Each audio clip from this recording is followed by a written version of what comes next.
1. Low-value treats. Are your treats worth working for? It's a romantic and hard-to-debunk myth that dogs work for us just to please us.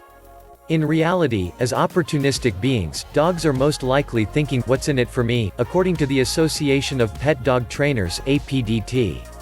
The right use of treats can really make the difference between a dog who is eager to work and one who couldn't care less. The use of low-value treats, such as kibble, can be detrimental if your dog isn't excited by them, especially during the initial stages of learning or when there are distractions around, so make sure your treats are worthy of attention. Also remember to stick to treats which are soft, smelly, and in small bite-sized pieces. This allows your dog to quickly gobble up the reward and focus his attention back on you, rather than being distracted by a longer-lasting treat. A suggestion? Try to use what respected veterinarian, trainer and writer Dr. Ian Dunbar calls the Ferrari of dog treats: freeze-dried liver. 2. Low rate of reinforcement. Are you missing out on rewarding? In the initial stages of learning or when there are lots of distractions around, your dog may find sniffing the grass, looking around, marking territory and pulling on the leash more rewarding than training. Why is that? It's probably because there are stimuli that are extra interesting and are worth paying more attention to. If your dog has received little training in the past, he may have been doing this for a good part of his life. Increasing the rate of reinforcement during this time by giving your dog more treats for his training efforts may help to motivate him, and will teach him to pay more attention to you than to the distracting environmental stimuli. A low rate of reinforcement can also cause your dog to get frustrated and give up trying. Remember, during the initial stages of learning you need a continuous rate of reinforcement, giving rewards for every success, and only once your dog shows signs of responding well can you move on to a variable schedule, only giving treats for success every now and then. 3. High criteria. Are you asking too much at once? This is where the saying, "Be a splitter and not a lumper," comes into play. It is often tempting to try to teach new behaviors all at once in a single evening. When your dog stops working for you, you start thinking, "Am I asking for too much at once?" Truth is, often when dogs fail to respond to a command it is because it is too hard for them. So try not to ramp up the difficulty too quickly, rather, break the objective down into several attainable steps to help your dog succeed. As an example, if you were trying to train your dog to touch the tip of a target stick with his nose, you could reward him for touching any part of the stick at first. Over time, once your dog gets a hang of this, you could then move on to rewarding him only for touching the rounded tip at the top of the stick. Try your best to prevent your dog's progress from stalling, and do not make your training sessions too long, keep them short and sweet. 4. High level of distractions. Is there too much going on? Dogs learn best when there are little to no distractions around, so be sure to start your training sessions in a quiet room where there is not much going on. Once your dog is able to perform the behavior in the quiet room, build from there and gradually start asking your dog to perform the behavior in a noisier room. Then, progress to the yard, a busy street, the dog park and so forth. If you start on a busy street or at the dog park right away, your dog may not respond because you have not yet built a foundation for the behavior. 5. Lack of training. Has your dog ever been trained before? If the handler has a history of being inconsistent and not following through with the dog, there's a chance the dog may have learned he could get away from certain behaviors and has learned to ignore the handler. Dogs who have never been trained and have been allowed to do as they please for a good part of their lives often find the initial stages of learning difficult, since the concept is entirely new to them. It is up to the handler to become interesting and worth listening to by investing in reward-based training methods, like the ones taught in Adrian Faricelli's Brain Training for Dogs course. 6. Unclear cues. Are you confusing your dog?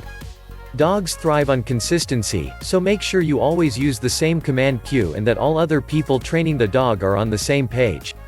If you ask for a command and your dog just stares at you, consider if that command has a history of being used consistently.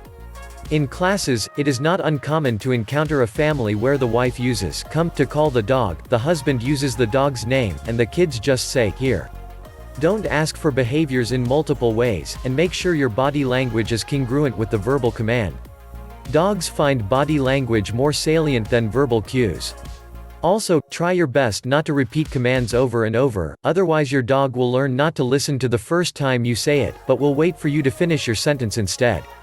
7. Frustration buildup. Are you getting frustrated? Dogs are masters in body language and they can easily detect frustration. When the handler's frustration builds up, dogs often shut down instead of becoming more compliant. In this case, it helps to ask the dog for a behavior he knows well, such as a sit, followed by a reward to end the session on a positive note.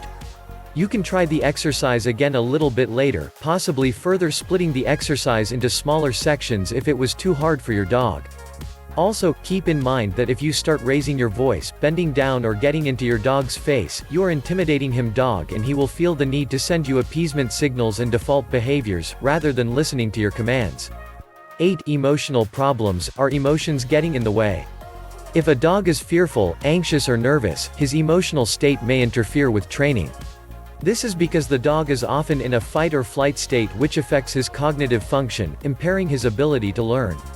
In such a case, you may need to work in areas where your dog is less likely to be frightened and then gradually introduce more and more stimuli in a way which does not cause him to react.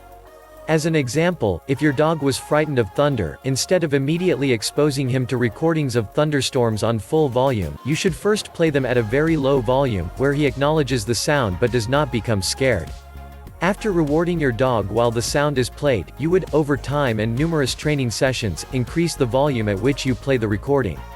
This process is known as desensitization and is a common technique used in dog training.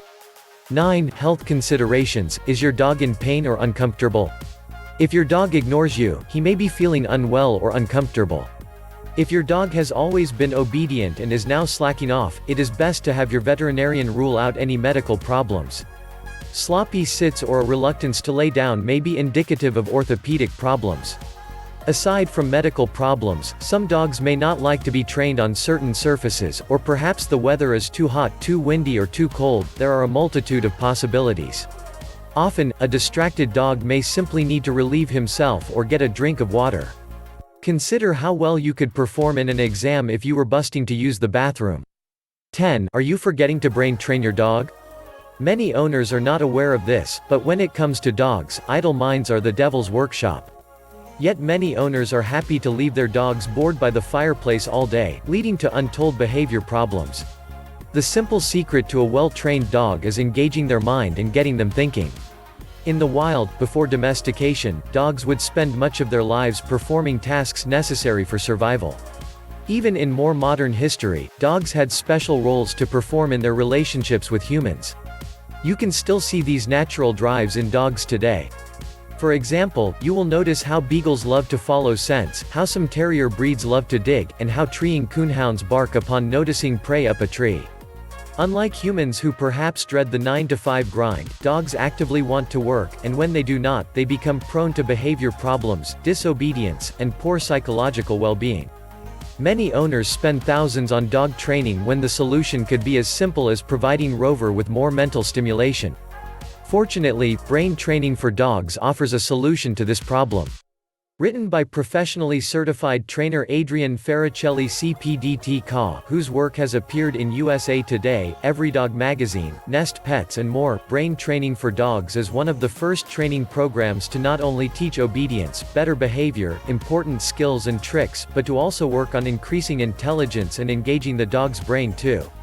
Through 21 fun and simple games, the novel and scientifically proven methods taught by Adrian are sure to improve the lives of both you and your dog. By the end of Brain Training for Dogs, your dog will be able to tidy up his toys, play the piano, yes, really, and identify his toys by name, all while being a better behaved and more obedient dog.